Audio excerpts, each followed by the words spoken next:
Hello again. This is Satan's Trilogy.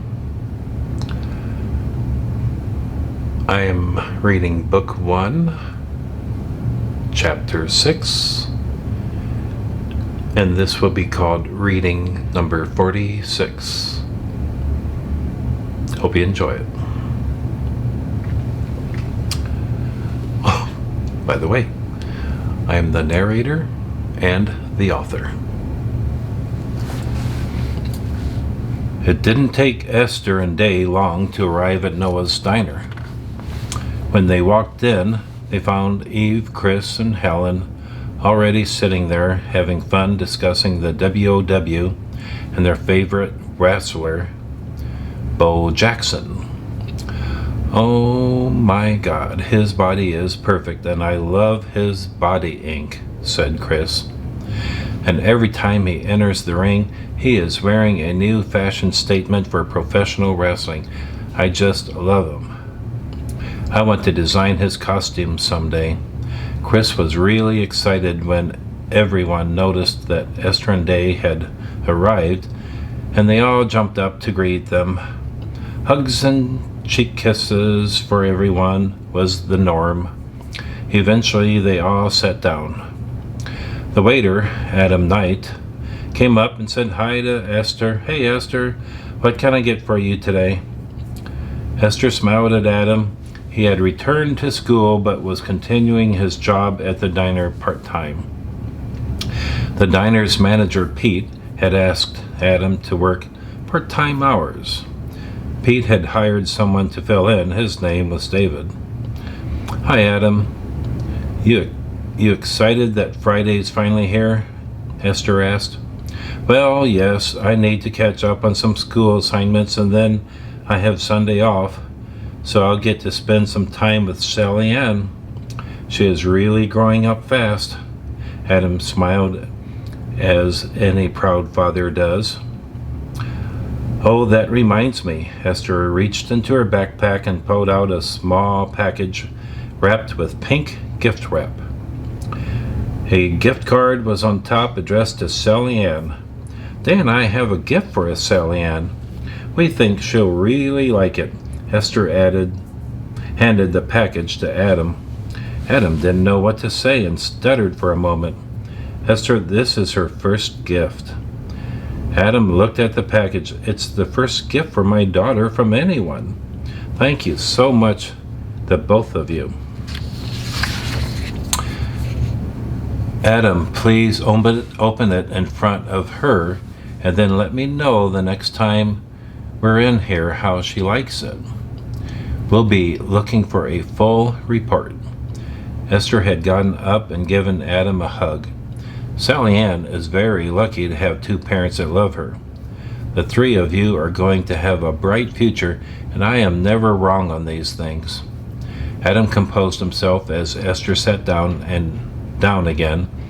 "So, Esther, what would you and Day like today?" "Well, we just started training for the state cross-country championship, so Day has agreed to try drinking more milk."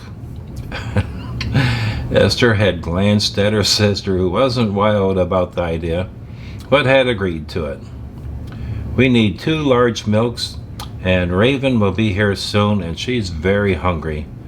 Please prepare an 8-ounce sirloin with a baked potato. Make the steak medium rare and no butter, please, on the potato. Oh, and could we have 3 large waters?" Esther smiled at Adam. "That is it."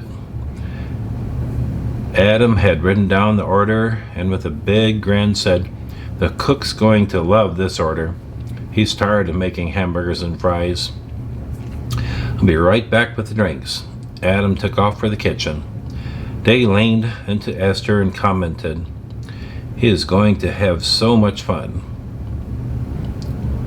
Looking back to make certain Adam wasn't listening, Esther leaned towards the others at the table. "It's a Samsung digital camera. We figured every newborn baby should have her picture taken thousands of times. We are hoping the next time we see Adam, he'll have some photos on the camera to show us." Esther smiled. "See, Esther, That is a wonderful gift. Such a big responsibility to be raising a little baby, said Helen. I think that I'll wait a very long time before I have a baby. Day leaned back into her chair and commented, I totally agree with that. Esther smiled and said, That is very wise. There is so much that we can accomplish while young and not responsible for a family. I just read an article that claims a child born today will cost over $250,000 to raise to the age of 18.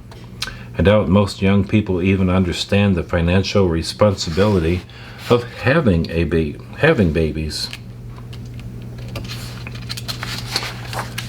At that moment, Chris and Raven came through the diner's entrance and immediately headed to the table everyone was at. Esther stood and met Raven and Chris at the table's edge, giving each a hug, touching their cheeks at the same time. Raven took her usual seat next to Esther.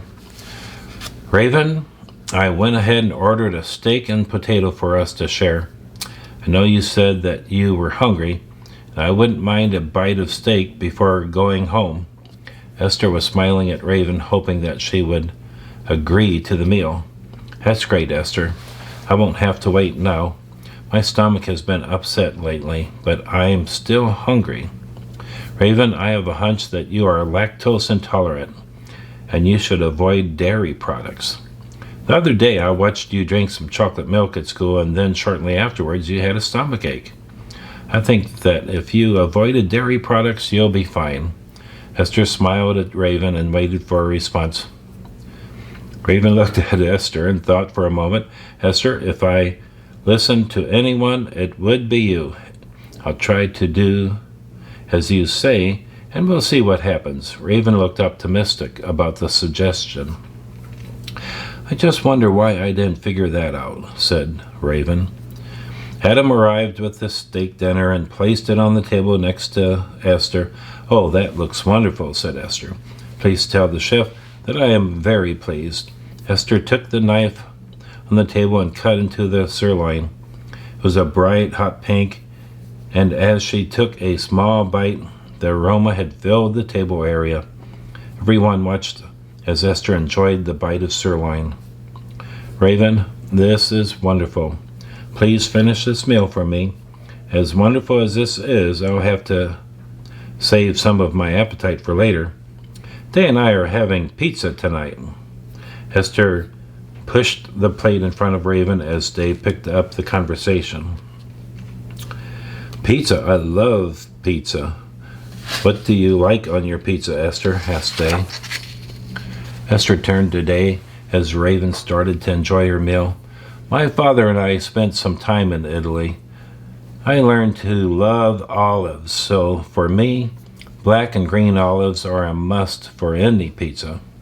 I also like to see red and green peppers on pizza, alongside the sausage, of course. It sounds like my kind of pizza. How about the crust? Do you prefer the thick or the thin? Day asked with interest. Well, I like both, but I probably prefer the thin, Esther said while giving it some consideration. I agree totally, said Day. I like both, but if I could only have one of them for the rest of my life, I would choose the thin. The thin crust allows you to enjoy the toppings more. Day was looking rather passionate about her choice. Day sat back again, looking very relaxed. It's just great being Friday. I love it. No school tomorrow, and we can stay up as late as we want without worrying about getting up early for school. I think this is my favorite day of the week. Reaching for her milk, Day took a few swallows. You know, I don't mind milk, and I love it with cookies. I just never think of it as a drink. Day set the milk down without any indication that she had enjoyed it. Esther smiled and said to Day, I understand what you are saying about milk, but milk is the best drink of all. It's Mother Nature's drink for us. As a woman, all of us should drink milk for our bone strength. Esther took a look at Chris.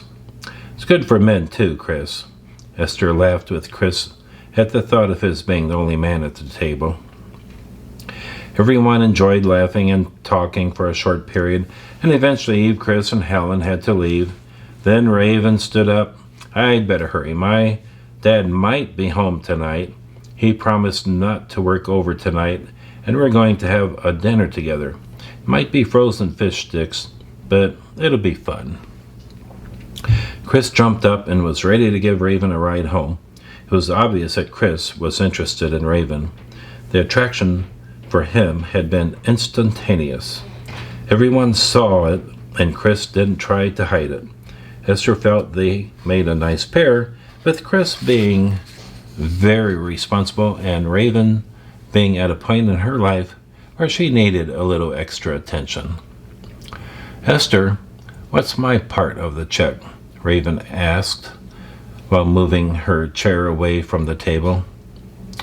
Esther glanced at the check and with some surprise said, Adam has marked the check paid in full. I guess he wanted to thank us for the baby gift. So, you're good to go. Have a great night with your dad. Esther had stood up to give Raven and Chris a hug. Dave followed Esther with hugging Raven and Chris and smiled at both as they left. While Eve, Helen, and Chris were sitting at the back of the table, they too said goodbye to them.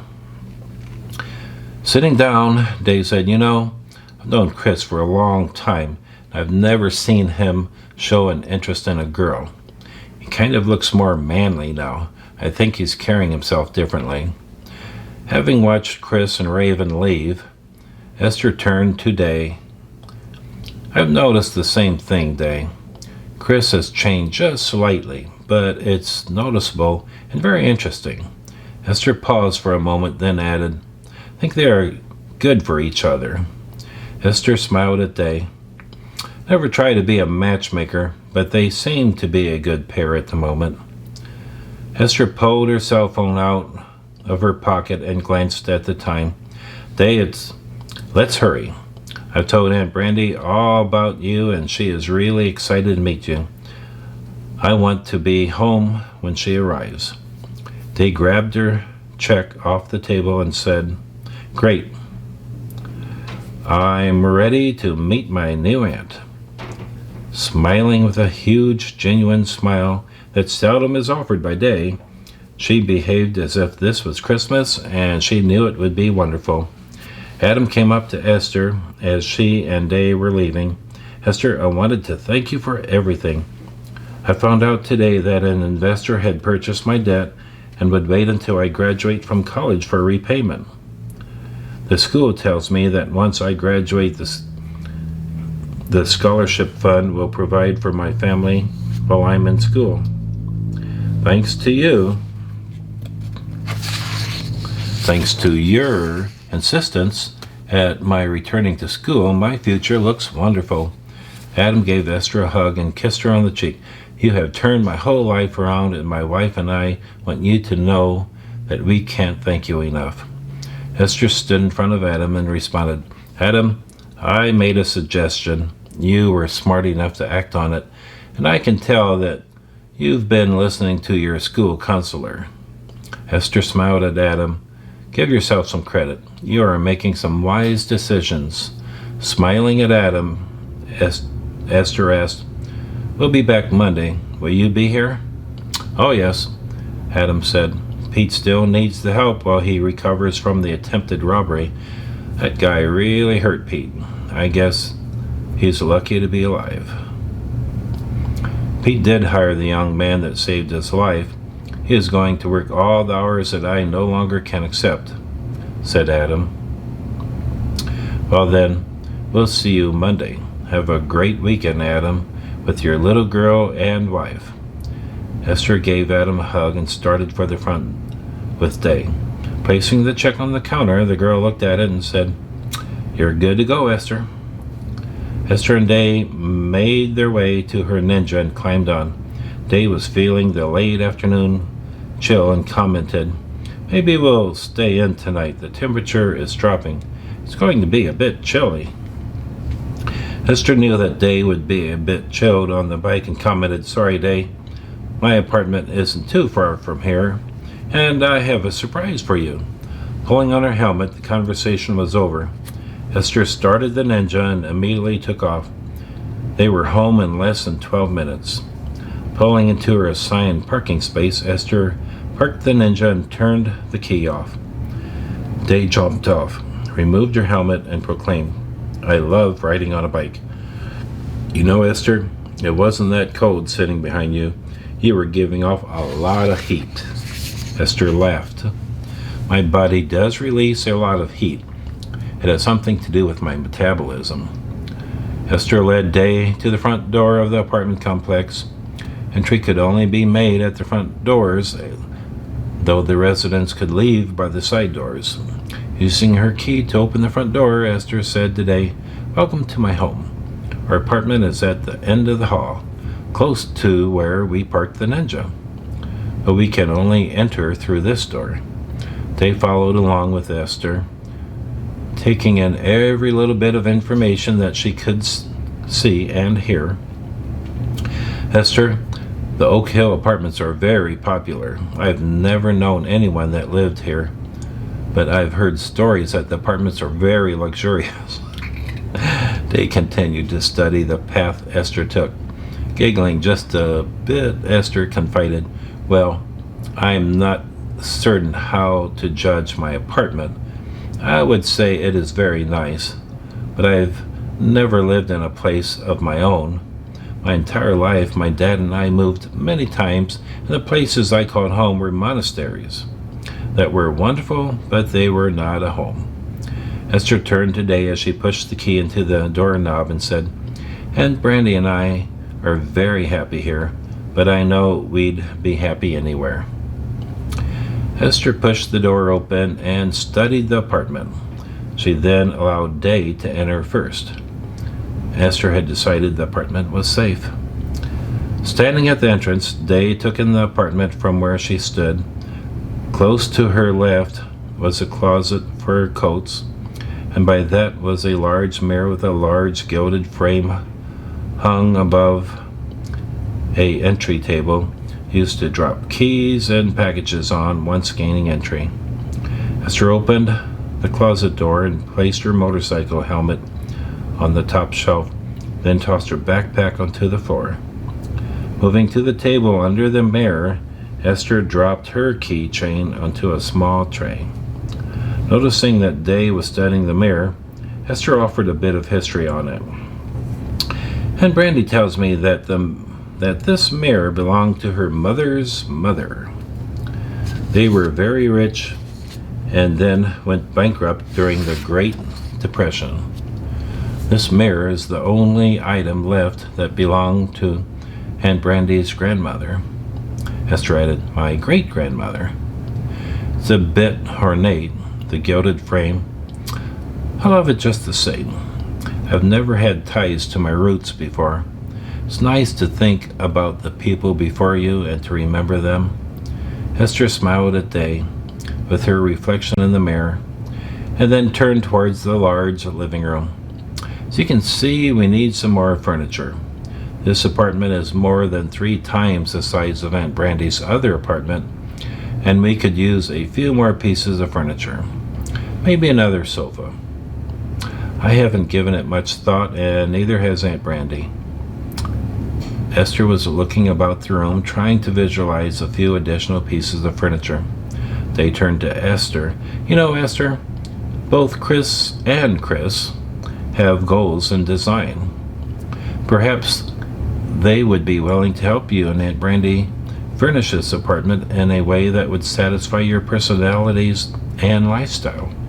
Day looked at Esther and waited for a response. "Day, you're brilliant. Why didn't I think of that? I'll have to run this by Aunt Brandy, but I think this is a wonderful idea.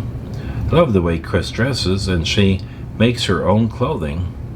Chris has a huge wealth of knowledge about style. If they could collaborate on this, I think Aunt Brandy and I would be pleased with the results." Esther gave Day a hug and was excited about the prospects of the final product. All right, Esther was very pleased with Day's idea. Why don't I finish showing you the rest of the apartment? It's obviously an open floor plan. The kitchen looks out over the living area. Esther walked into the kitchen. I am so blessed because this kitchen has high-end appliances that will last a lifetime. The stove is gas and has 6 burners.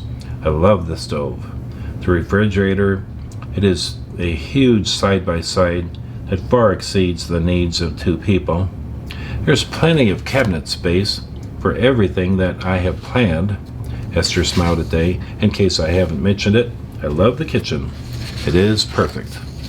Esther, I know nothing about kitchens, and yet I can tell that this kitchen is awesome. It looks like a perfect kitchen, and I know that you'll enjoy it.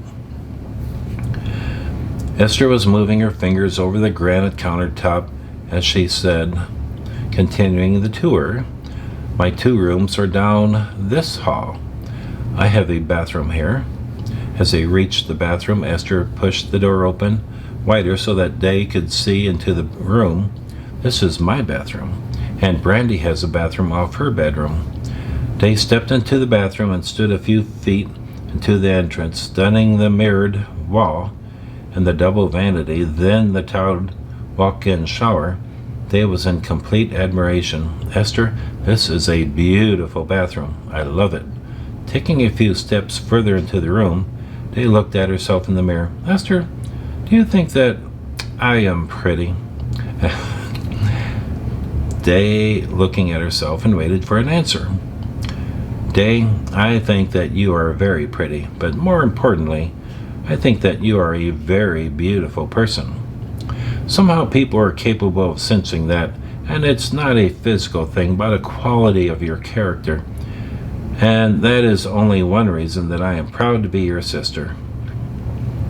Day looked at Esther. You are my sister. You have to say that. Esther looked at Day and with a big grin commented, oh no, I am being totally objective about this. Esther and Day looked at each other, quickly bursting out laughing. Finally controlling her laughter, Esther was looking into the mirror and stood next to Day, looking at their reflections. Suddenly, Esther changed subjects. Day, check out this shower. Moving to the shower's entrance, Day glanced inside. It is absolutely fantastic, Esther added. Day loved it. Wow, this is nice. I mean, this is very nice. You have 4 shower heads. We could shower together and have plenty of water for both of us. Day laughed. Would that conserve water? Esther giggled. Well, of course it would. Esther turned away. Esther turned away. There's more. I have 2 bedrooms. This one on the right is used for my exercise room. I plan on keeping it empty. Esther, why do you want the room empty? Asked Day, turning her head to Esther and waiting for an answer. I practice Qigong in this room, fighting off invisible opponents and at a very rapid speed. This helps to keep my defenses quick. Esther smiled. Perhaps you'll see later. Opening the door to her bedroom, Esther said, This is my bedroom. It is the first room that I have ever had to call my own. I sleep very few hours each day, and yet this room is very special to me. The Chinese bed is a gift from my cousin Bo Chen. It belonged to his ancestor many generations ago. Esther looked about her bedroom and added, I need some more furniture, but there's no hurry. Esther opened a double door that exposed a walk-in closet. This is my closet. I have some clothes coming from China, but Aunt Brandy and I have done a lot of shopping, and so I have enough clothes for everyday use. Day's stomach made a growling noise that embarrassed her. I guess my stomach is telling me that it's time to eat, Day laughed. Perfect timing, Day. That's the apartment with the exception of Aunt Brandy's bedroom and her bathroom. They are very large, and that is why we agreed that I could have 2 bedrooms. We have a storage room downstairs for all of our extra stuff that we don't really need, but keep anyway. Esther laughed. Let's make pizza. Esther took off down the hallway without waiting to see if Dave would follow. This is a pizza crust recipe that was given to me in Italy while my father and I lived there. A very good friend of my father's was a wonderful chef, but his pizza was to die for. Well, I guess I'll stop there. Hope you enjoyed that. That was reading 46. And until next time, please take care, and thank you for viewing.